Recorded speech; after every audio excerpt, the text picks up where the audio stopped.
So the Hartford Foundation for Public Giving, when Jay Williams first came on board as the leader of the organization, they did a listening tour to hear from the community what they wanted and needed from the Hartford Foundation for Public Giving. And then one of the things the foundation did was create the landmark study, which gave us a sense of what's going on in the arts in Greater Hartford. And in that study, it essentially proved what many of us artists of color have already known to be true, except now there are statistics, there's data that backs what we say we have been concerned about, what we've been screaming about for so many years. And that data serves as proof that something needs to change with regards to the amount of attention that is given to artists of color, the amount of information sharing that needs to happen to ensure that folks just have a fair chance, right?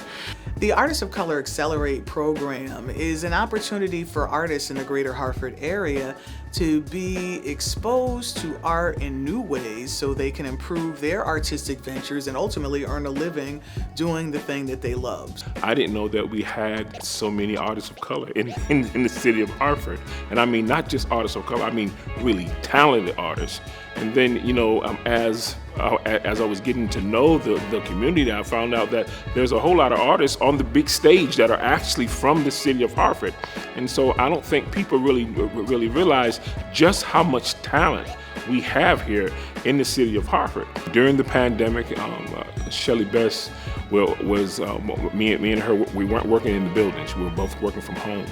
And she got a chance just to work inside of this little silo and actually create this thing called the AOCA, Artists of Color Accelerate, to actually have a program where persons of color could come in and learn from the best and the brightest all over the country, put together a curriculum, have it where it could give different facets of what it means to be in business, all right? So, and inside of the AOC, she wanted to be able to teach people what business is, how to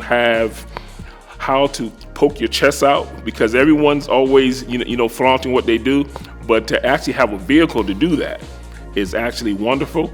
And then the other thing is, we also heard that the Hartford Foundation for Public Giving had a new CEO, and the CEO was actually looking to do some things to push people of color. So the Hartford Foundation for Public Giving, because of its commitment to diversity, equity, and inclusion, decided to look at the arts as a way to transform our region, looking at DEIJ. And they could see that we really don't have a creative workforce to the degree that we could.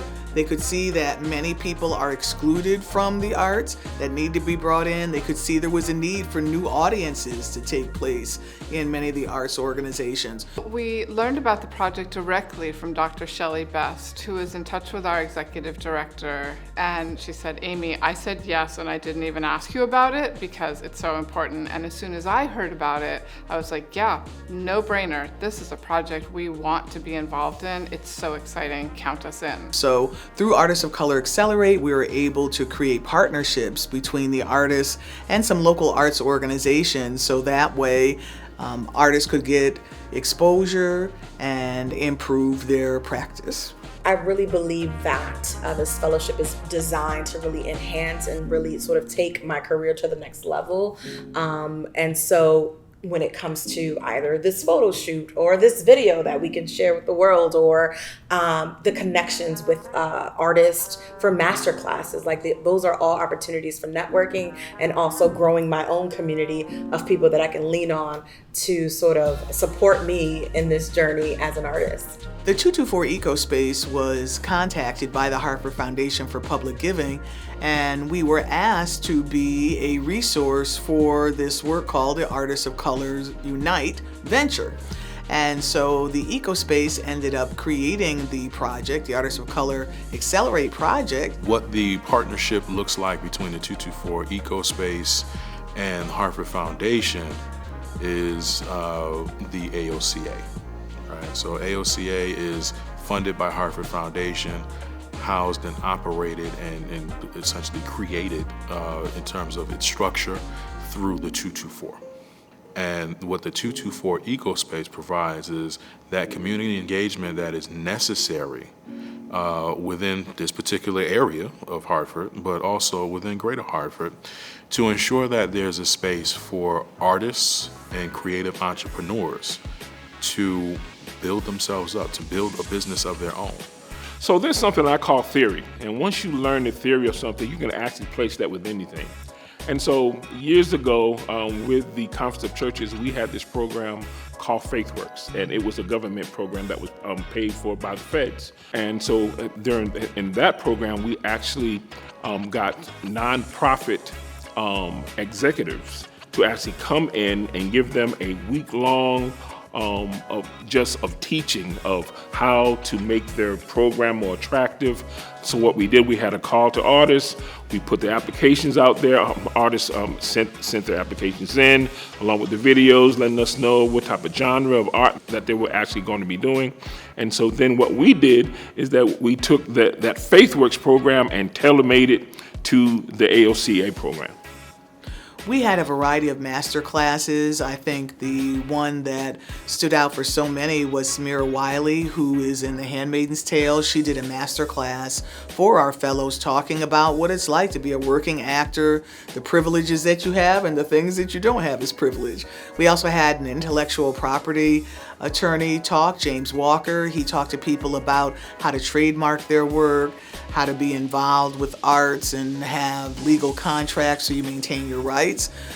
We talked to Maria Perez, who's an executive with Time Warner, and she talked about being a creative and being in the executive suite, how you can climb the ladder of corporate America as a creative, as an artist, and succeed.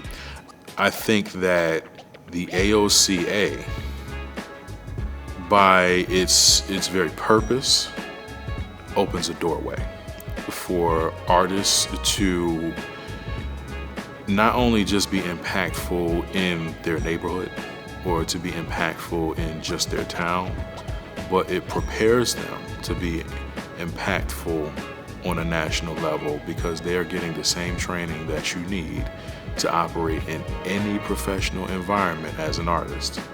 Well, thus far, the AOC Fellowship has put the bug in my brain about the business logistics that I'm missing or lacking or need to work on. The thinking about politicking, about branding, about how I want to present and connect with the audience. And just making me think the same way that I want my music to make people think and feel. This program is forcing me to think about what my intention is moving forward, and how I want to go about moving forward. The model was about cohorts. So I've always used cohorts as a way of training groups of people. Part of what makes a cohort so effective is it's about the bonds that people have with each other, where they push one another forward. So the cohort model has been something I've been using for the last couple of decades, and I've applied it to a number of training programs. I think it's a great way to bring diverse people together who might have some education, no education, the range, and that way they come together, they forge partnerships, and they make something happen. So this is a unique model, the AOCA. Doesn't exist anywhere else in the country yet, but by having that cohort model of people coming together, supporting one another, it's a unique way to help people advance, and it's a project that can be sustained almost within itself beyond what's paid for. So the relationships keep people together even when they're not in the cohort currently. So the people that were the first year are still friends, even though there's not active things happening. They're still connected, they're still collaborating, they're still working together. So that means the project will last beyond whether or not there's funding for it. We had a spoken word artist who was paired with Harriet Beecher Stowehouse. Same idea, right? This person is a spoken word artist. There's a performance aspect, of course, to what she does. And so she was able to connect easily with Harriet Beecher Stowehouse, and they've actually been very successful. Well, part of why I selected the Stowe Center is because of Harriet Beecher Stowe. Her words changed the world. So that's an example of a creative that could create a whole new movement. And so when we look at Harriet Beecher Stowe, had she not written Uncle Tom's Cabin, there might not have been such an incredible wave of support for the Civil War and the end of enslavement.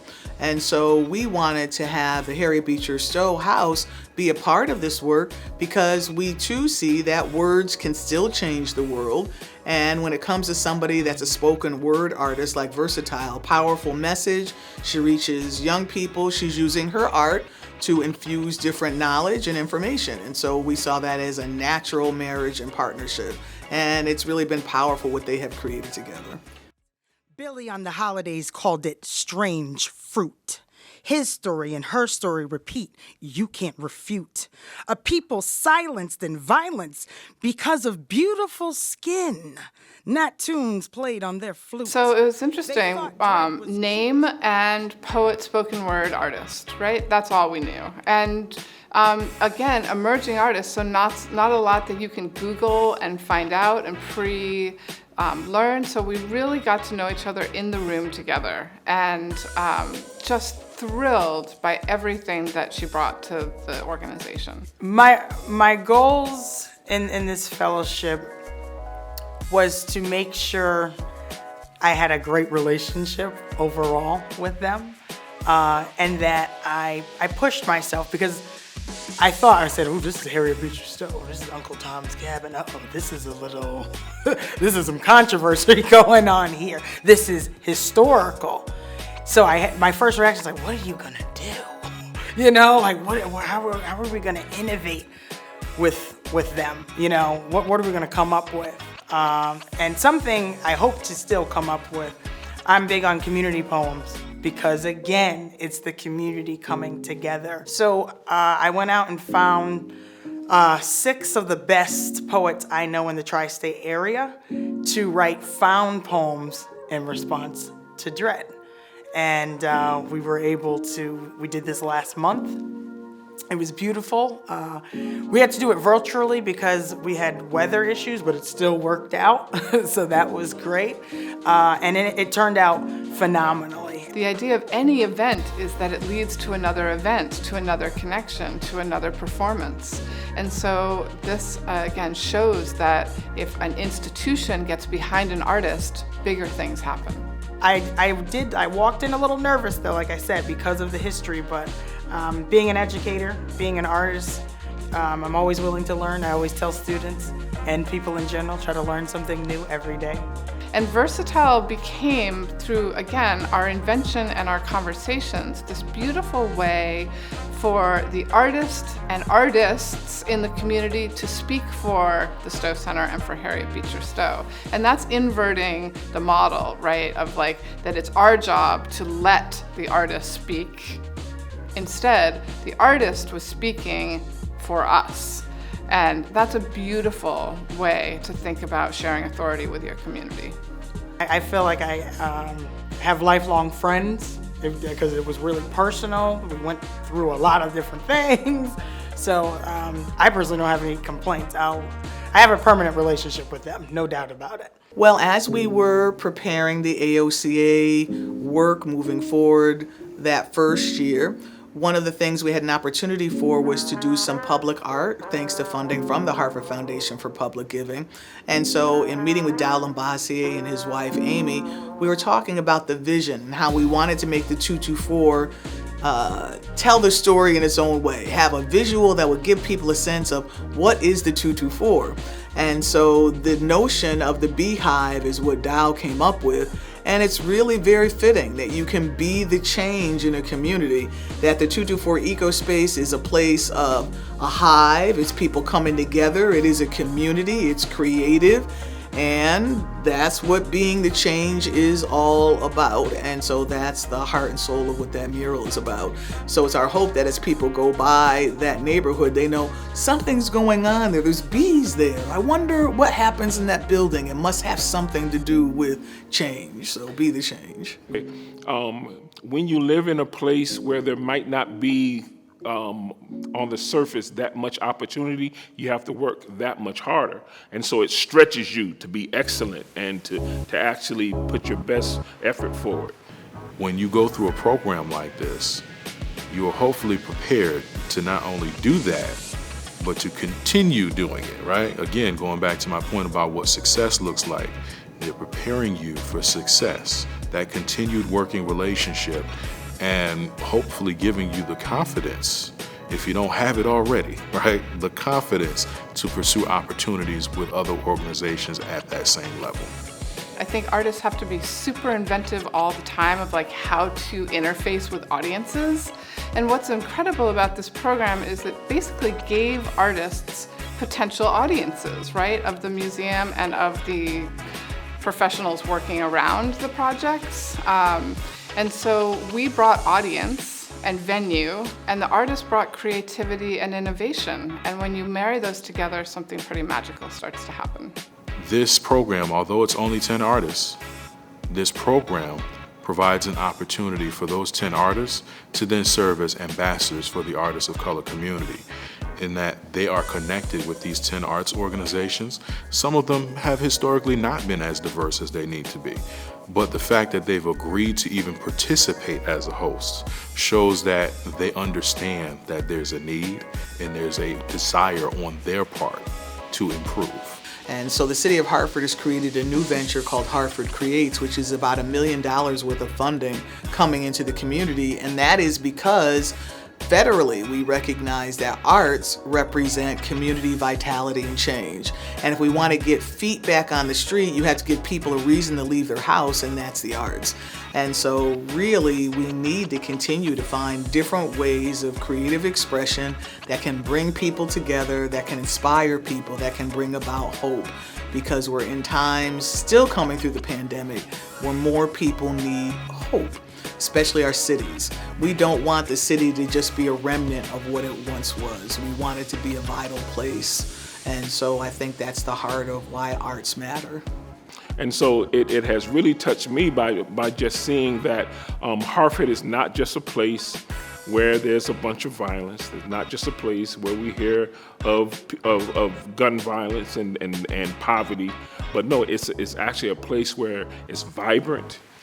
There are artists who are supporting each other, but the one thing that the AOCA did is actually built relationships with other organizations where some of these artists would have never thought they would have been able to go into. Hartford is a beautiful community, but Hartford has a lot of darkness. And unfortunately, that darkness sometimes overtakes the beauty. You know, we need to be able to show that it's not just the darkness, there's the light, and it's through the art, because art truly heals. It's healing. Andrew Young once said that violence is the language of the unheard. And so it's so important for people to have their voices heard in their community, especially like Hartford. Black and brown people have been silenced through the arts. And now is a time for Black and brown people to have voice, to tell the story, and to inspire others. Do you like something that I heard Amy say, the chain was mentioned, that I hope we don't stop here, that I hope that there's more opportunities, that we continue. And, you know, maybe 2 fellows next time. Maybe the organization's working more with them, like Amy said, an organization in a theater would be phenomenal. We are living in times where we need people to reconnect with one another. We need people to inspire one another, to look for things to be hopeful or joyful about. We've come through a pandemic, so we need the joy of art. And so I would say cultivate art in your community, make connections with art, and also partake in art. There are places you may have never been, but there are artistic venues, so walk in the door and have the experience, because there's so much that this region has to offer through the arts, and you're missing out if you don't partake in it. So I say to everyone, art is good medicine. Take advantage of every opportunity to experience the arts.